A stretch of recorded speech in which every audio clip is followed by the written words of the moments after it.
Next, we're honored to be joined by Yazmine Laroche, who is the Deputy Minister, Public Service Accessibility with the Government of Canada. Deputy Minister Laroche has over 25 years' experience in public policy, program design, delivery, communications, strategic planning, and corporate management, having served in a variety of federal government departments, including Communications Canada, Canadian Heritage, the Canada Information Office, the Privy Council Office, the Treasury Board Secretariat, and Infrastructure Canada, where most recently she served as Associate Deputy Minister at Infrastructure and Communities. Deputy Minister Laroche is the Deputy Minister Champion for Federal Employees with Disabilities. She is the past Chair of the Board of Muscular Dystrophy Canada. Welcome, Deputy Minister. Thank you. Wow, Tammy, thank you so much for that introduction. And I want to say a very special thank you to you also for reaching out to me to invite me to participate in this first ever summit. I'm honored to be here. And before I start, I would like to acknowledge that I'm speaking to you today from the traditional and unceded territory of the Anishinaabe Algonquin people. And I am very grateful to be present and participating from this territory. Je suis très honorée d'être avec vous aujourd'hui. Realize est une organisation qui fait tellement de bien. Your advocacy on behalf of people with episodic disabilities reflects the kind of positive energy that we so very much need. You are shining a light on something that is incredibly important. And we need strong advocates such as you to really help advance the cause of disability inclusion in this country. I'm very interested in the work that you're doing and how it relates to some of the work that I'm doing. And today I'd like to tell you a bit about some of the things that we're doing in the public service to advance accessibility and disability inclusion. But before diving in, I'd like to share a little bit about me. So for those of you who can't see me, I am a white woman with curly dark hair. I'm wearing very large black glasses, reading glasses, to help me to read my screen. And I'm sitting in front of a background that is purple that says the future is accessible. L'avenir est accessible. I am a woman with a chronic and progressive neuromuscular condition. And I have close family members who live with episodic disabilities, one with multiple sclerosis, another family member with rheumatoid arthritis. I'm the first Deputy Minister of Public Service Accessibility in the federal government.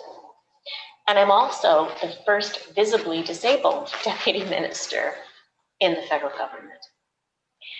And to say that I'm proud to hold this position would really be an understatement. When I was a little girl, my father used to tell me that I could be anything I wanted to be. Well, because of my neuromuscular disorder, I've always known what it's like to struggle with barriers and challenges. And frankly, most of those barriers were put up by other people. And I never wanted that to stop me. The strength and the confidence that my father had in me, it stayed with me. And so today I have this amazing job and I have the privilege of leading the work of removing barriers for people with disabilities within the Public Service of Canada. As Minister Qualtrough mentioned in her remarks, in July 2019, the Accessible Canada Act came into force. This is an astonishing legislation, and it really has the potential to improve the lives of Canadians with disabilities by removing the barriers that prevent our full participation in the workplace and in our communities. It gives the government the authority and the ability to work with stakeholders and Canadians with disabilities to create new accessibility standards and regulations that apply to workplaces in the federal jurisdiction. And as Minister Qualtrough also noted, the first regulations have now been published in the Canada Gazette. And they actually create the requirements and the conditions for organizations to identify, to remove, and to prevent barriers to accessibility in 7 key areas: buildings and public spaces, information and communications technologies, communications other than information and communications technologies, employment, procurement, program and service design and delivery, and transportation. The Act does something else, though. It also calls on the federal public service to lead by example by becoming a model of accessibility for other organizations. And that's important because we're the largest employer in the country. We have a presence from coast to coast to coast. And so we can really lead by example. The other important thing, and again, as Minister Qualtrough noted, is that for the first time, this Act actually deliberately recognizes episodic disabilities. Episodic disabilities are embedded in the definition of disability that's found in the legislation. Well, my mandate is to actually help the public service get ready to be those leaders that we've been called on to be. And how we've done that is by co-developing and launching our accessibility strategy for the public service, and it's called Nothing Without Us. The strategy has 5 goals to help us achieve our vision of becoming the most accessible and inclusive public service in the world. The first is all about employment. We know that we need to do better in the public service in terms of the recruitment, the retention, and the promotion of people with disabilities. The second is to enhance the accessibility of the built environment. We have a lot of facilities in the public service. Some of them are really old, and they need to be accessible to our employees, but also to Canadians who want to do business with us. The third is making information and communications technology usable by all. We have the advantage of getting together using video conferencing facilities. We're using Zoom today. And we know that we need to work really hard to ensure that the technologies that we're using are actually going to be usable by the people that we're trying to reach, whether it's public servants or the Canadians we serve. The fourth element of our strategy is actually equipping public servants so that they can design and deliver accessible programs and services. And the fifth, perhaps the most challenging, is what we call building a culture of accessibility within the public service. So we're already off to the races. It's not been 2 years yet since we launched our strategy. And we're focusing on some of the key areas that we think will really help to drive change. And it's all this built on and based on consultation and engagement. These aren't things that a very small group of people are making up in a back room somewhere. We've done all kinds of surveys, research, and outreach, and we've interacted with over 12,000 public servants in designing our strategies. So some of the things we're working on right now, I'll just go through them very quickly.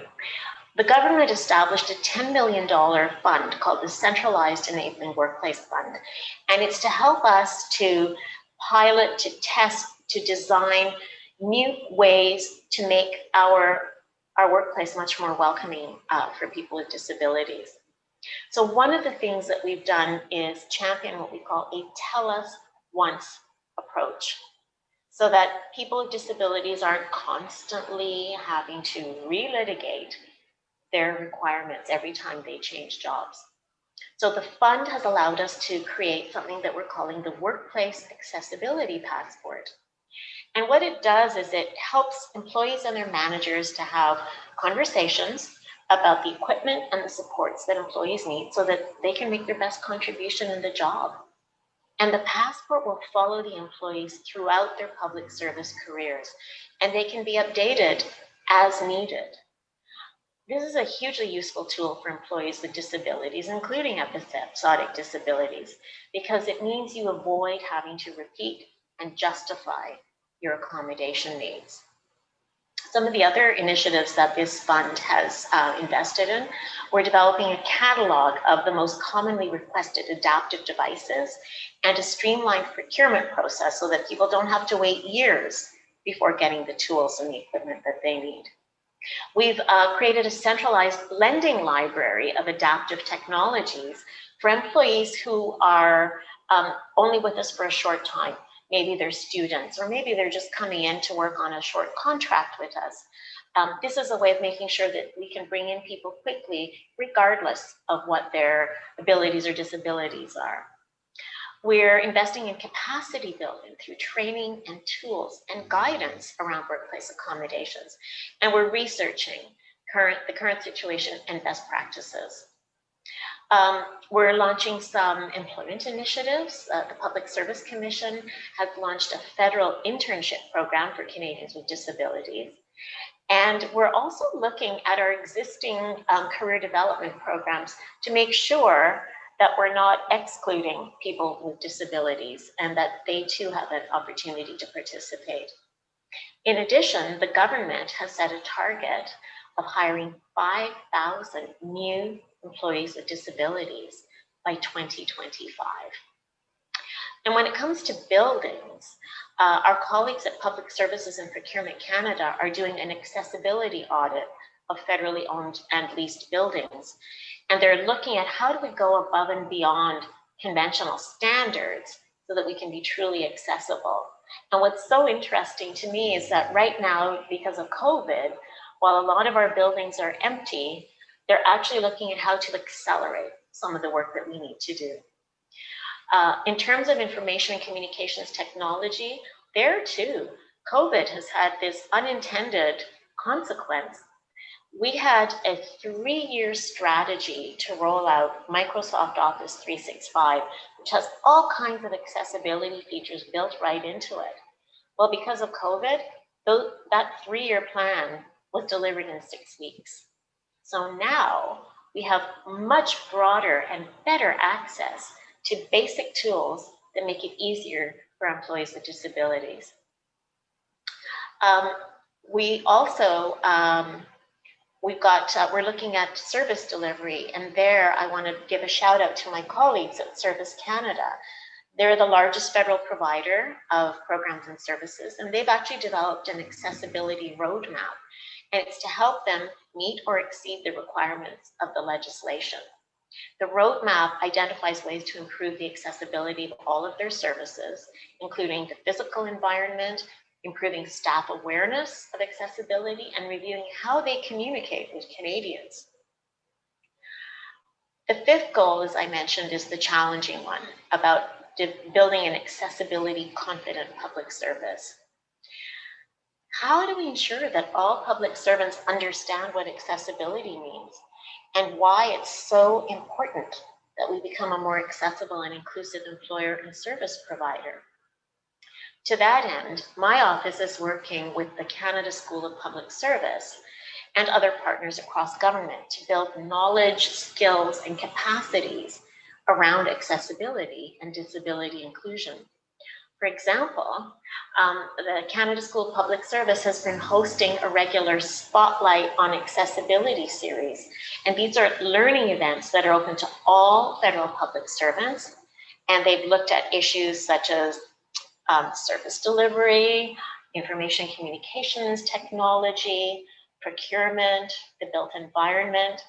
And it's a way of bringing lots of training to a huge organization and lots of different public servants. We've also created an online accessibility hub. And again, this is for public servants. So any employee can go onto our hub and get tips and guidance and tools on how do you remove barriers for people with disabilities. Our hub continues to evolve because we're always getting new information from new partnerships with organizations like Realize. We're trying to make the information as current and keep it as up to date as possible. So these are just some of the things that we've started to do to try and change the culture and the way we do things in our public service. It's meant to ensure that departments and agencies address accessibility in the workplace, in their equipment purchases, in their decision making, in how they treat employees, and in the services that they provide to Canadians. Now, I mentioned some of the unintended consequences of COVID, and it certainly has given our work a bit of an extra impetus, I'd have to say. You know, one thing that COVID has done, it's really upended our ideas about how work gets done, which may in fact lead to a more welcoming environment for people with disabilities. COVID has been a great leveler in some ways in a workplace context because everybody in some way has been affected. The challenges, whether they're physical or psychological, of working from home, the isolation and the stress that comes from that, we're all struggling. We're struggling with an environment in which everyone is experiencing barriers to participation in their communities and in work. And of course, this is the reality that so many people with disabilities face every day. Knowing how to do work in an environment, as a friend of mine likes to describe it, in an environment that does not love you, while still remaining productive and effective, that's something that many of us are already pretty good at. We figure out adaptations, workarounds, and accommodations so that we can continue to contribute. With respect to the workplace culture, maybe this means we're going to start seeing a lessening of the stigma around disability, whether that disability is visible like mine or invisible like someone else's. If working remotely becomes the new normal in the future, people with disabilities will have less fear of being singled out, and perhaps there'll be less reluctance to ask for what we need in terms of workplace accommodations and the necessary equipment. You know, right now in the federal public service, about 3/4 of our employees are working from home. And my sense is that we're going to be moving into a much more flexible and hybrid model in the future, one that combines office and remote work for many of our employees in the future. I'm looking forward to it myself. As much as I miss being with the people I work with, I really do not miss the commute. And so I can see my future being maybe 2 or 3 days in the physical office. So I really think we're going to come through this with a different perspective on how we work, on where we work, and on who can do the work. But getting the details right is going to be the tricky part. Because of course, up until now, we call the workplace, it's about where people physically show up to work. And we know that for many people, it's really important. You want to be with your peers and your colleagues. It's good for your mental health. But these new conditions really have put a focus on how do we accommodate the different needs of different people. And I think the legislation is going to force us to be much better at this because it's part of our agenda. One of the things that we're doing, we actually have some insights into episodic disabilities from a benchmarking study of workplace accommodations in the federal public service. There were a couple of online surveys. We heard from 6,200 different respondents. And interestingly, this is what we heard.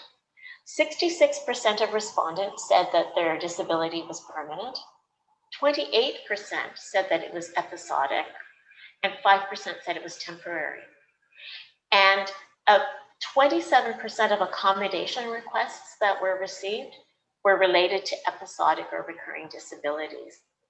And interestingly, women were more likely than men to describe their condition as episodic or recurring.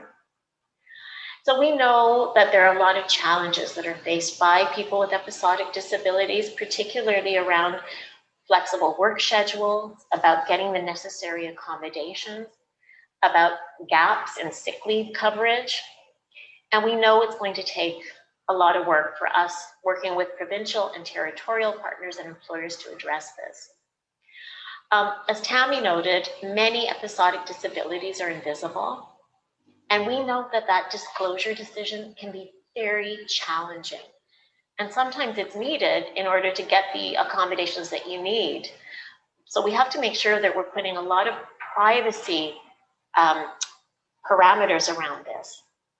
One thing I would say is that we're just starting, we're just at the beginning really of our journey of understanding how organizations need to change so that they can be inclusive of all forms of disability. I do like to end on a positive note though and say, you know, as my background says, the future is accessible. And that really is one of my mantras. I do believe we're going to get there, but I know that there's a lot left to do. I'm just going to leave you with one thought, if I may. Um, we have partners now in this amazing new organization called Accessibility Standards Canada. And it was created under the Accessible Canada Act. And they are going to be actually creating standards under the legislation. But what they also do is they invest in research. So I would encourage you to check for opportunities to work with them. They've launched their call for research proposals for 21 and 22. And some of the questions that are being discussed is right here at your event are ideal subjects for research and could actually be considered for funding. So the application period closes within 2 weeks, and their amazing CEO, Philip Biscala, asked me to let you know about this and to encourage you to go to their website and see if there might be something you'd like to do. So a few closing thoughts. I want to emphasize that we recognize the need to create workplaces where all employees feel valued, supported, and empowered. And we all want to change current workplace cultures. So I encourage you to make the most out of this wonderful couple of days that you have together. Come up with some really interesting recommendations. I'd love to hear more from you about what comes out of this. J'aimerais vraiment avoir l'occasion de travailler en partenariat avec vous autres et voir comment est-ce que nous pouvons créer un avenir qui est vraiment accessible et inclusif. So I thank you again. Thank you from the bottom of my heart for inviting me to spend some time with you today. Merci. Merci beaucoup, Deputy Minister Laroche. Thank you so much. And I can assure you, we will definitely be reaching out with respect to the funding advice or proposal that you shared with us. And we will keep you in the loop in terms of moving forward. We would love to partner with your ministry as well. The Tell Us Once approach, as well as the Workplace Accessibility Passport, that practice sounds like a best practice that many organizations could potentially adapt and replicate. We look forward to hearing some of your lessons learned from that rollout. The Government of Canada is a principal actor in setting out policies that affect the working lives of people living with episodic disabilities. As you shared, 28%, according to the baseline, of federal public servants may live with an episodic disability. Your insight into government actions on inclusion and accommodation practices in the public service are invaluable. We so appreciate you taking the time to be with us today. Thank you, Deputy Minister Laroche. We will definitely keep you abreast of the outcomes of this summit and as we move forward.